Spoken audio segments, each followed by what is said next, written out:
Melihat sejuta prajurit diubah rupa oleh guru negara, ekspedisi kali ini pasti akan meratakan Siki hingga rata dengan tanah.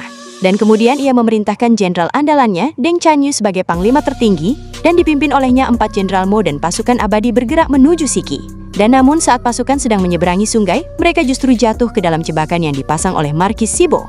Dan terlihat mereka baru saja tiba di tengah jembatan ponton, dan tanpa diduga rakit bambu di bawah kaki mereka langsung patah menjadi 2 bagian. Para prajurit yang tidak sempat bereaksi langsung jatuh ke air. Dan untungnya 4 jenderal Mo Jakian menaikkan para prajurit yang jatuh ke air itu.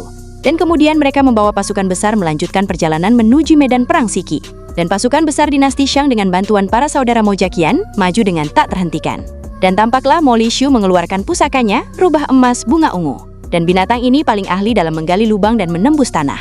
Dan dalam sekejap gerbang kota pun berhasil dihancurkannya. Burung hering rubah raksasa itu pun segera membuka mulutnya yang lebar dan terus-menerus menggigit para prajurit di sekitarnya. Dan manusia biasa di hadapan binatang buas raksasa ini bagaikan semut belalang. Dan namun di saat yang kritis ini, sebuah kekuatan misterius menarik ekor burung hering rubah itu lalu melemparkannya ke samping. Dan saat itulah semua orang melihat dengan jelas, seorang raksasa biru berkepala 3 dan berlengan 6 muncul di hadapan semua orang. Dan dialah Injio yang telah mengeringkan Yuan Shi Tianzun. Menghadapi pengepungan dari saudara-saudara Mo, Injio melawan mereka ibarat menindas anak kecil.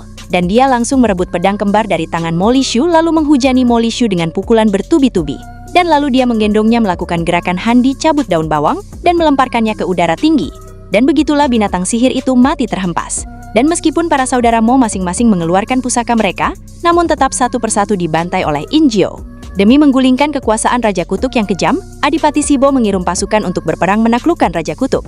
Dan tak lama setelah melewati pertempuran yang tak terhitung jumlahnya, Raja Kutukan yang kehabisan napas itu akhirnya berbalik arah. Dan kemudian dimulailah legenda penobatan dewa di 3 alam.